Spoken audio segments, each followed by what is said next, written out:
ഞാൻ Thomas Ramapuram dream makers എന്ന് പറയുന്ന ഒരു ആർട്ട് ഗ്രൂപ്പിൻ്റെ കോർഡിനേറ്ററാണ് ഞാൻ. ഞങ്ങൾ ഈ എക്സിബിഷൻസ് 2023 ഗ്രൂപ്പായിട്ട് ചെയ്യാൻ തുടങ്ങിയത്.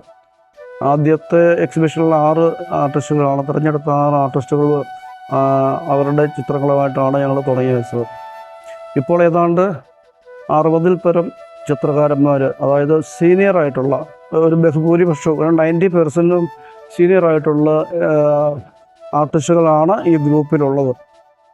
അതിൽ തന്നെ ഞങ്ങൾ ഓരോ ഏരിയയിലും, പ്രത്യേകിച്ച് മെയിൻ സിറ്റികളായിട്ടുള്ള കോഴിക്കോട്, എറണാകുളം, കോട്ടയം, തിരുവനന്തപുരം ഇങ്ങനെയുള്ള സ്ഥലങ്ങളിലാണ് ഇപ്പോൾ ഞങ്ങൾ തിരുവനന്തപുരത്ത് ഇപ്പോൾ ആദ്യമാണ് എക്സിബിഷൻ ചെയ്തു വരുന്നത്. അപ്പോൾ ഓരോ സ്ഥലത്തും ചെയ്യുമ്പോൾ അവിടുത്തെ മെയിനായിട്ടുള്ള പ്രശസ്തരായിട്ടുള്ള ആർട്ടിസ്റ്റുകളെ ഞങ്ങൾ ഉൾപ്പെടുത്തിയാണ് ഞങ്ങൾ എക്സിബിഷൻ ചെയ്തത്. ഇപ്പോൾ ഇവിടെ നിന്നാണെങ്കിൽ ഒരു 10 ആർട്ടിസ്റ്റുകളുണ്ട്, കുറച്ച് ഫേമസ് ആയിട്ടുള്ള, അതായത് വിദേശത്തുമൊക്കെ എക്സിബിഷൻസ് ചെയ്തിട്ടുള്ളവരുണ്ട്. ഞാനാണെങ്കിൽ എൻ്റെ എക്സിബിഷൻ തുടങ്ങി വെച്ചത് ബാംഗ്ലൂരാണ്.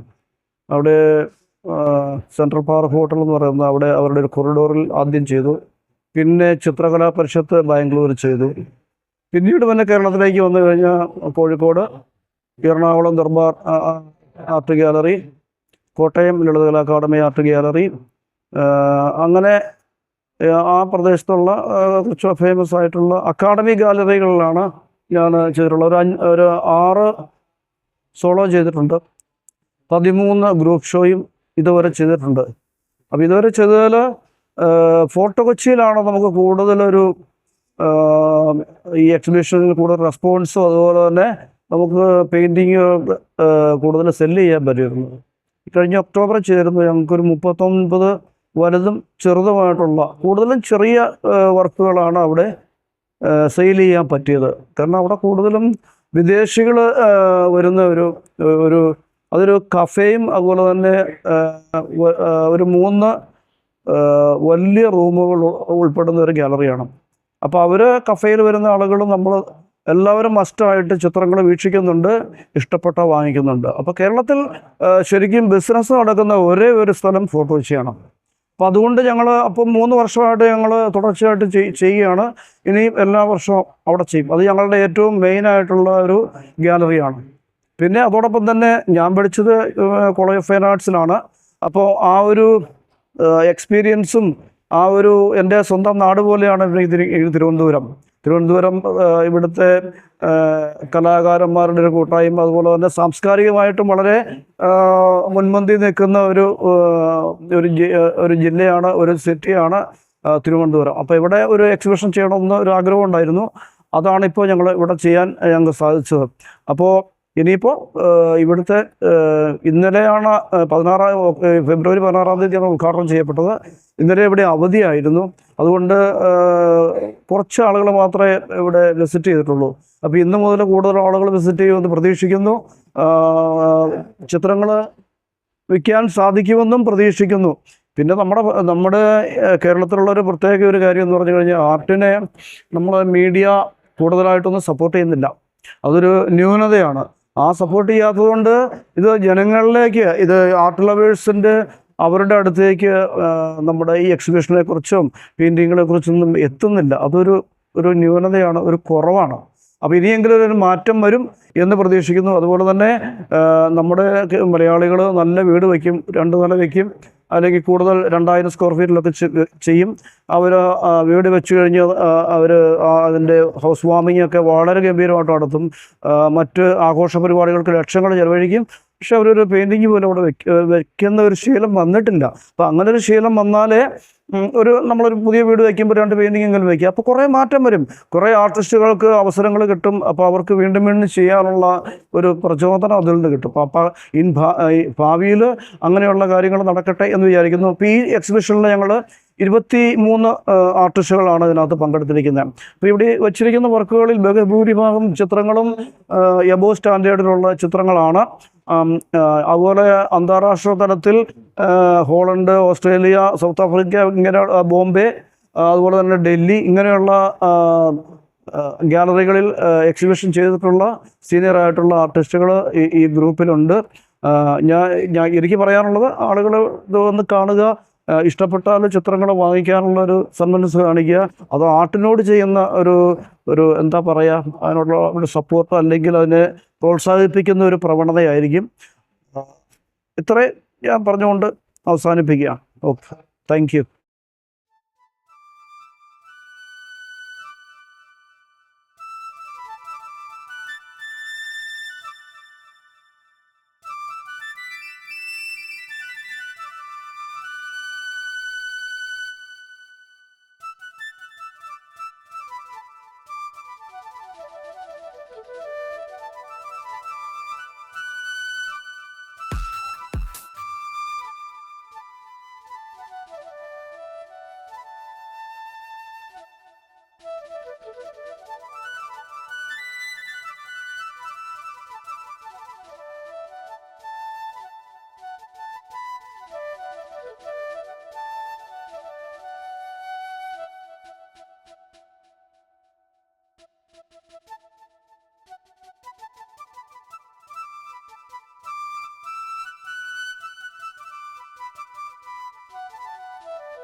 കോട്ടയംകാരനായിട്ടുള്ള തോമസ് ഓർഗനൈസ് ചെയ്തിട്ടുള്ളതായ ഒരു ചിത്ര പ്രദർശനമാണ് ഇത്.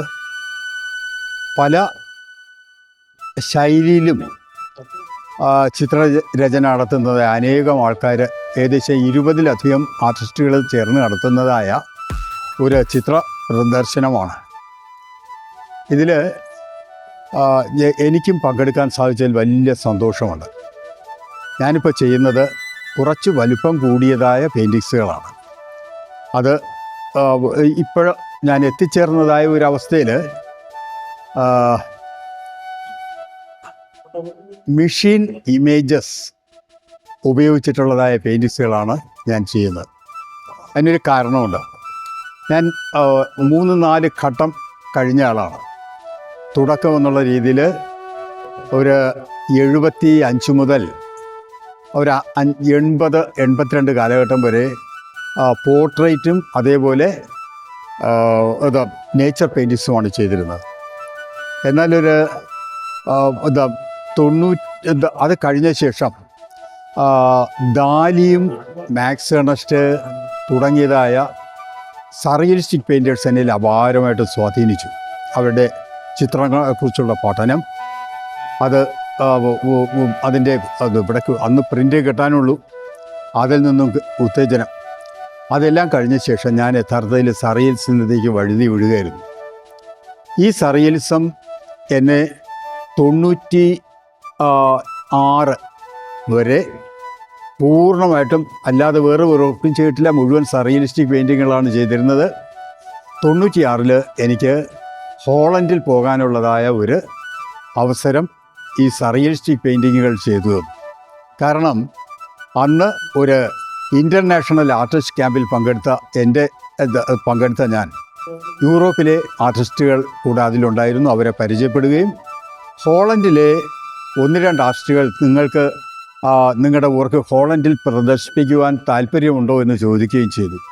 ഞാൻ ഒരു ഫയലിൽ എൻ്റെ വെയറബോട്ട്സ്, പെയിൻറ്റിങ്സിൻ്റെ ഇമേജസ് ഇതെല്ലാം കൊടുത്തയക്കുകയും യൂറോപ്പിൽ നിന്നും ആദ്യം ഹെൻറിക് ബീക്ക്മാൻ എന്ന് പറയുന്ന ആളുടെ ഗാലറിയിൽ, ഹെൻറിക് ബീക്ക്മാൻസ് ഗാലറി, അവിടെ ഉള്ള നിബന്ധന സറിയലിസ്റ്റിക് പെയിൻറ്റിങ്സ് അല്ലാതെ വേറെ ഒന്നും അവിടെ എക്സിബിറ്റ് ചെയ്യില്ല.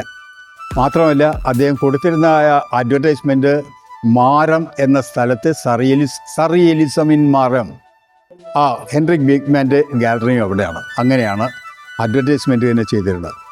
ആദ്യം എനിക്ക് അവിടെ പ്രദർശിപ്പിക്കുവാനുള്ളതായ ഒരു സോളോ ചെയ്യുവാനുള്ളതായ അവസരം കിട്ടി. അത് കഴിഞ്ഞ് ഗാലറി ഷൂ, അന്നത്തെ ഡച്ച് അംബാസഡർ ഷൂ നടത്തിയിരുന്നതായ ഗാലറിയാണ്, ഡച്ച് അംബാസഡർ ഇൻ ഇന്ത്യ. അവർ യഥാർത്ഥത്തിൽ എനിക്ക് ഏറ്റവും കൂടുതൽ സഹായം ചെയ്തു തന്നു.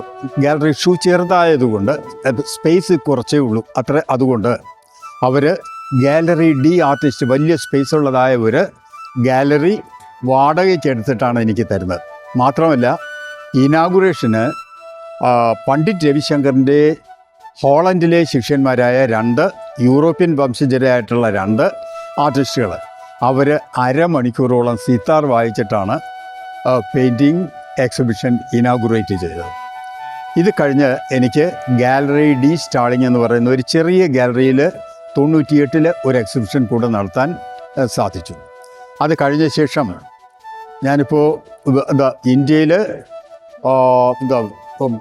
ധാരാളം, ഇന്ത്യയിൽ ഇനി ഞാൻ നടത്താത്ത സിറ്റീസ് ഇല്ല. ബോംബെയിൽ നെഹ്റു സെൻറ്ററിലും അതേപോലെ ജഹാംഗീറിലും ചെയ്തിട്ടുണ്ട്. ഡൽഹിയിൽ അർപ്പണ കൗറിൻ്റെ ഗാലറി, ത്രിവേണി കലാസംഘത്തിൽ ത്രിവേണി ഗാലറിയിൽ 2 എക്സിബിഷൻ, ശ്രീധരണി ഗാലറിയിൽ 1. എൻ്റെ ഏറ്റവും വലിയ എക്സിബിഷൻ ഡൽഹിയിലെ ശ്രീധരണി ഗാലറിയാണെന്ന് പറയാം, അവിടെ 1. ഇത് കഴിഞ്ഞിട്ട് നേരെ വടക്ക് നിക്കോളാസ് റോറിക്കിൻ്റെ താമസിച്ചിരുന്നതായ സ്ഥലം, അവിടെ റിസർച്ച് സെൻ്ററാണ്, 1-ാം തരം ഗാലറിയുണ്ട്, അവിടെയും ഒരു എക്സിബിഷൻ നടത്തുവാൻ സാധിച്ചു. കൽക്കട്ടയിലാണെങ്കിൽ ബിർള ആർട്ട് ഗാലറിയിലാണ് ഞാൻ എക്സിബിറ്റ് ചെയ്തത്.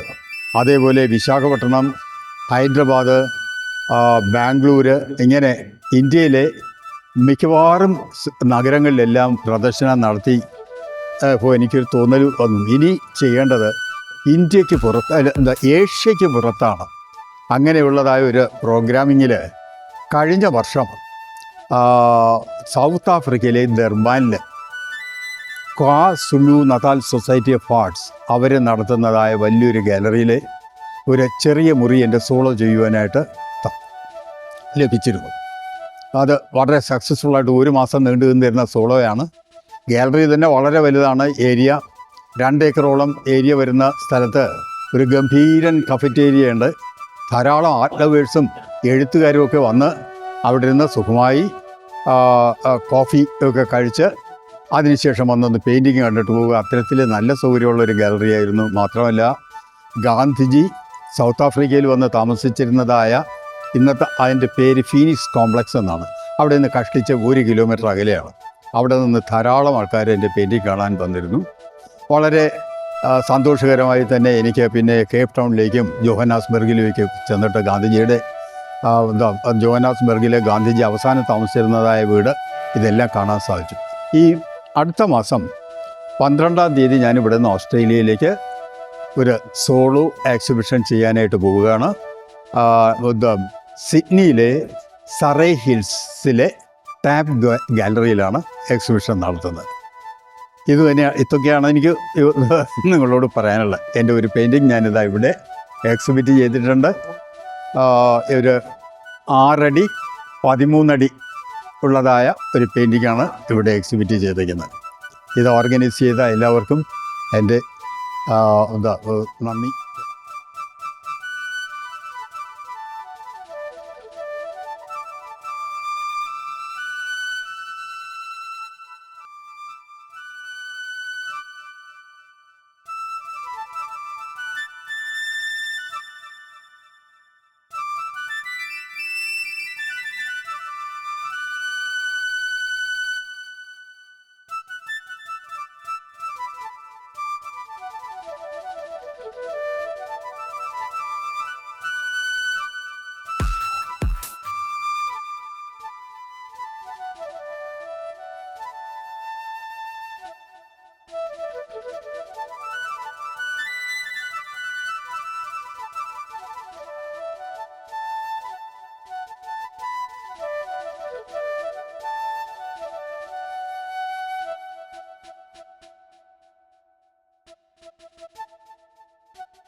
എൻ്റെ പേര് ഗോപി സംക്രമണം, മൂവാറ്റുപുഴയാണ്. ഞങ്ങളുടെ എൻ്റെ ഒരു സ്ഥാപനമുണ്ട്. മൊത്തത്തിൽ നമ്മളൊരു വർക്കായിട്ട് അങ്ങനെ അവിടെ കേന്ദ്രീകരിച്ചാണ് നിൽക്കുന്നത്. അതിൻ്റെ ഭാഗമായിട്ട് കേരളത്തിൽ അങ്ങോളം ഇങ്ങോളം ചിത്ര പ്രദർശനങ്ങൾ, അത്തരം കാര്യങ്ങളൊക്കെ മുന്നേറിക്കൊണ്ടിരിക്കുകയാണ്. മാത്രമല്ല, ഡ്രീം മേക്കേഴ്സ് എന്ന് പറയുന്ന ഒരു ഗ്രൂപ്പ്, ആ ഗ്രൂപ്പിൻ്റെ തോമസ് രാമപുരം എന്ന് പറയുന്ന ആളാണ് അതിൻ്റെ ഒരു ക്യൂറേറ്ററായിട്ട് പ്രവർത്തിക്കുന്നത്. അദ്ദേഹത്തിൻ്റെ ഒരു പ്രവർത്തനം എന്നുള്ള വണ്ണം നമ്മൾ തിരുവനന്തപുരത്ത് ഇതുപോലുള്ള ഒരു എക്സിബിഷൻ നമുക്ക് നടത്താൻ കഴിഞ്ഞു. വളരെ ഇപ്പോൾ എന്ന് പറഞ്ഞു കഴിഞ്ഞാൽ വളരെ വിദഗ്ധരായ ആൾക്കാർ, വളരെ പ്രാക്ടീസ് ചെയ്തിട്ടുള്ള ആൾക്കാർ ഒക്കെ തന്നെ ഈ ചിത്ര പ്രദർശനത്തിലുണ്ട്. അതുപോലെ തന്നെ ഈ അനന്തപുരിയിൽ വന്ന് എനിക്കിങ്ങനെ ഒരു ചിത്ര പ്രദർശനം നടത്താൻ കഴിഞ്ഞതിൽ വളരെ സന്തോഷമുണ്ട്. മാത്രമല്ല, ഈ ഓസ്റ്റിൻ സാറിൻ്റെ ഒക്കെ കൂടെ നമുക്ക് ഇതുപോലുള്ളൊരു സംരംഭത്തിൽ, ഇതുപോലുള്ള ഒരു എക്സിബിഷനിൽ നമുക്ക് പങ്കെടുക്കാൻ കഴിഞ്ഞതിലും വളരെ സന്തോഷമുണ്ട്. നന്ദി, നമസ്കാരം.